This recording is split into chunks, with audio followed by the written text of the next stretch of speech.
Okay, so Echo episode 1, and it's titled Cheva. And it's titled that because just like Cheva was the origin story of the Choctaw people, this episode was the origin of Echo. So, um, basically it starts with the two little girls, Maya and Bonnie, just being little girls and playing out in the tent while their parents are sitting around a campfire talking. And so we find out that Maya's mother is also deaf. And so all three of them, or at least the two guys, we are not certain with the aunt, but considering they're sisters, I'm going to say she also knows sign. But they all know sign. So while the uncle is telling a story, he's also signing it. So they're just having a fun night out, and then it starts raining, and um the two leave. So I don't know if this was meant to be just a night out for the girls, a camp out, that they were going to hang out, or if I misconstrued something. But I don't think I did. So they run inside, and Maya suggests that they need hot chocolate. So her mom's like, yeah, we're going to have to go to the store. And so they're driving to the store, and now the way they cut this, I honestly thought that the car accident was actually caused by her sister and brother-in-law. But that was never brought up. So I guess it was just a strange coincidence. But anyway, backing up, Chafa, um, apparently they were living in this cave, and she she and her people were, they would just bathe in the cave and drink water from the cave, that they had separate bathing holes and water holes. And then the cave collapsed, and Chafa saved them. So they end up in our world, and all that crusty mud that they had on them suddenly became flesh. It got blown away, and they became human. They were the first Choctaw. So Bonnie's telling this to Maya. And like I said, while that's happening, there's a conversation going on amongst the adults. So we get now to when Maya and her mom are going to drive. So they're driving, and now her aunt seemed to know something bad was about to happen, because that same bird that you saw in the origin story for the Choctaw Nation showed up. And the aunt was the only one who noticed it. So she was really, really nervous. Again, which is why I thought that they were the ones who caused the accident. But again, there was no mention of it. So I'm going to say that it was just a coincidence. And So she ends up getting killed. Someone had cut the brakes. And Maya's father mentioned that they took care of whomever it was who cut the brakes. So it wasn't that he just became shady when he moved to New York. He was always part of the underworld. And I never would have thought that there would be a big presence of mafia in Oklahoma, but okay. Especially the small town in Oklahoma. So, I hear him say, Henry got me a job in New York. We don't know who Henry is. At first, I thought it was her husband, um, played by Graham Greene. But no, apparently it's not. So I looked it up, and his last name is Lopez, so I'm assuming brother. And so Maya's uncle. So then next we see them packing. Well, first Maya's father has to break it to her that her mom didn't survive, and the poor thing blamed herself because she made her mom go to the store, which that didn't happen. I mean, her mom was more than happy to go to the store because they didn't have hot chocolate. I mean, she didn't make her do shit. So apparently that's where her father breaks the news to her that her mom didn't survive. And so then they go to New York, and for those who've seen Hawkeye will recognize some of the scenes because we got a lot of scenes that were rehashings of what was in Hawkeye. So basically a speed run, well, sort of a speed run of Maya's origins.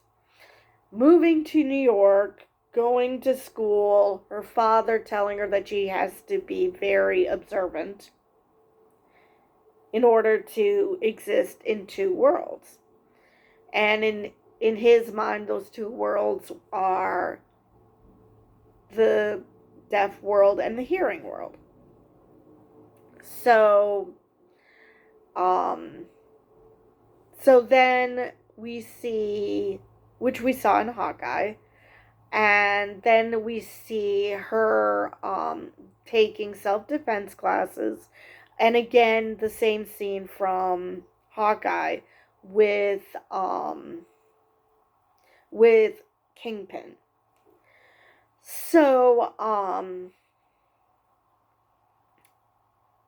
then we get a real speed run. You know, they show her when she was older, when her father was killed, and how Kingpin um taught her how to be the assassin that she is. And at the time she was using an interpreter.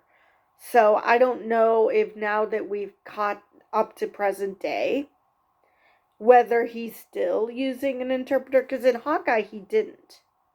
He didn't have an interpreter at all. So, and we catch up to present day where, and since this is supposed to be a one shot, just a spotlight, it makes sense that they explained who Maya is for those who didn't watch anything else from Marvel, specifically Hawkeye. So it doesn't explain how she trusted Hawkeye to find that, you know, he's not the one who killed her father. So hopefully we'll see a flashback explaining how she discovered he was actually telling the truth. And so then we see a speed run of Kingpin training Maya. And then she goes on her first mission. He sends her on this mission because prior to training her, she lashed out at the death because of the death of her father. And the cops were going to arrest her, but once Kingpin showed up, they're like, "Oh, sure, just take her away. That's perfectly fine." Because that makes sense. Actually, what was more weird was that there was a cop who didn't seem to know who Kingpin was. I would have thought that they all knew who Kingpin was, regardless of whether he was on the take or not. But um, so she goes on her first mission, and that's where we find out that they're taking out a rival gang. Now, I don't believe they mentioned the name of this rival gang, just that there was a rival gang. And so Maya, I do enjoy that they had scenes where you perceive the world the way Maya does, in complete silence, because she is deaf. And so she fights. Well, her first fight is with that security guard who tried to feel her up, and Maya just didn't go for it. Which, yeah, why would she? I mean, come on. Of course, you're going to beat up the creepy guy. And so they end up fighting again. The three of them take this gang down, and then Daredevil takes umbrage because, you know, he was watching them all night, and then these three chuckleheads show up and ruin everything for him. So he ends up fighting Maya and basically ends up winning because nothing she does stops him. And so then, like I said, we see her finding out about her father and finding out that it was actually Kingpin who killed her father, but we don't see how she came to believe Clint. So hopefully there'll be at some point a flashback explaining, because people who've watched Hawkeye know how she came to the conclusion he wasn't lying. But for people who haven't seen that, they just know that Clint told her that, but there's no reason for her to believe him. But so then we get to basically the ending of Hawkeye, where she shoots Kingpin, and so many people were just being so irate after that, saying how they better have not killed Kingpin, he was the best part of Marvel or whatever, as if they completely ignored the trope, which is no body, no dead. I mean, it's a rarity that you don't see the body go down. That means that the person's dead. And people fall for it every time. Plus, then there's the part about comics where this was a part of comics and Kingpin was very much not dead. But anyway. So, oh, and another thing. You would occasionally hear Maya making noise, like grunts and stuff. And I've seen on Hawkeye, dealings with Hawkeye, that people would be so, they would get irate. They would be getting mad that why is she making noise? As if her vocal cords don't work. She's deaf. Not that her vocal cords don't work. She just cannot make words because, well, she's never heard words. But if you punch her in the stomach, she's going to exhale hard And it's going to make noise. Just because she can't hear it doesn't mean it doesn't happen. So yes, she can make noise. But anyway, um so she goes back home. She has this huge wound that she just did a shoddy job of wrapping so she could just survive, and almost gets into another accident because she's falling asleep because probably blood loss. And so she gets home.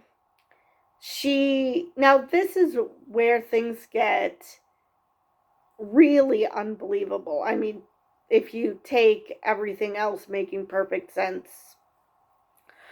She goes back to her old home. Now, they've been gone, what, 20 years? I'm not sure now if it's her home or her cousin's home, but it's been, what, 20 years? What are the chances that some family member A owns the home or B knows who Maya is? Now, as it turns out, she did meet one of her cousins, Biscuits, who now, and then as someone was trying to get into the door, she whips out her gun. It's like, this isn't your home anymore. Why are you acting like an intruder's coming in? If I were you, I would get the hell out because, well, why are you here? You kind of, well, you didn't technically break in because you knew where the key was, but still. And as far as her cousin was concerned, somebody was squatting in there, which means it's abandoned, I guess. Which makes this whole why is he there so much weirder, but whatever. So he catches up a bit with Maya, and Maya tells him that she's here on business, which makes me wonder if, based on what happened later, if he knows what that business is. But she does go to see Bonnie. Basically, she knows that she works as a firefighter, which I guess they were in touch because when she was at her father's grave, you saw text messages from Bonnie saying, "I'm there for you." So I'm assuming that they always remained in touch. And so, but she doesn't go to visit Bonnie. But Bonnie notices, you see her looking around before she opens the back of the ambulance. So I'm assuming she sensed that somebody was watching her or something. Obviously not Maya, but that she sensed someone was watching her. And so Maya then goes to the skate park, Black Crow's skate park. And she wants to find Henry. And she's standing there. And the guy is extremely rude. She points out she's deaf. And he's like, "I don't care." It's like, dude, she's not telling you that because you should care, but because she probably isn't understanding what you're saying. Because, I mean, yeah, she's a lip reader, but it only goes so far. Like, if she can't see her lips, like if you turn around, she's not going to be able to read that.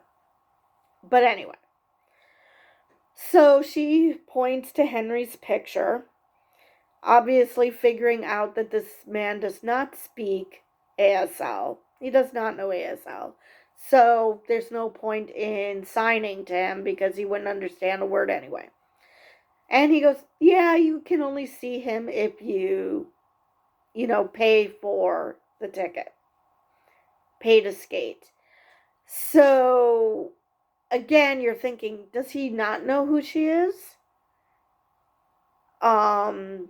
or what's going on. But then he looks at someone who says that, yeah, she can go up. Now, either because he recognized Maya, or he was just like, dude, it's not that big of a deal. So then we see him texting someone, asking if the bounty is still good, because he thinks he has a tip on the King killer. So I'm assuming people think that Kingpin is dead and that Maya was the one who pulled the trigger.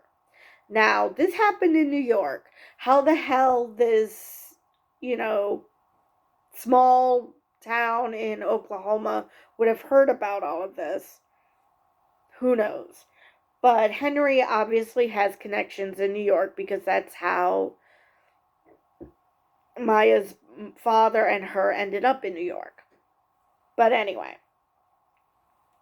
so she goes talk to Henry, and she says that she needs to talk to him.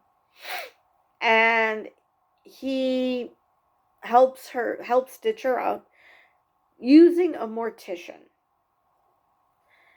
And she so calmly asks him, so do you want to fix me or do you want me gone? Right now, just fix you. And I'm just like, what the hell is going on with this family? So, then they go up to this tower, and he points out Bonnie to her and says, if you stay here, if you leave here without visiting Bonnie, and she finds out, she'll be heartbroken. So then Maya, seemingly not giving a shit, which we know she does give a shit, but she acts like she doesn't, points out Fisk's operation and basically saying that she wants to take him down, that the crime world needs a queen. And he's like, yeah, no, you know what? You never saw me. We never spoke. I'm out of here. And that's how this episode ends. So it's going to be interesting what's going to end up happening to Maya. Obviously, there is a price on her head for killing Kingpin, or supposedly killing Kingpin, because we do see Kingpin in, I guess, a hospital room or something, some type of room getting care. He's very much alive, and one eye is taped up. So yeah, whomever thinks that Kingpin is dead is probably after Maya. I'm sure Kingpin is after Maya because, she tried to kill him. So yeah, things are not looking good for Maya right now. So it's going to be interesting to see how she deals with all the problems that are coming her way. And I still have a hard time believing that, of all places, Fisk has operations in this small town in Oklahoma, and that there's so much corruption in this small town. Not because I don't think small towns are corrupt. I mean, anybody can get corrupt. But this idea that, big city, New York issues are affecting a small town in Oklahoma. So, that's all I have for this video. It's going to be interesting to see how this series progresses. And with that, I will see you guys in the next video.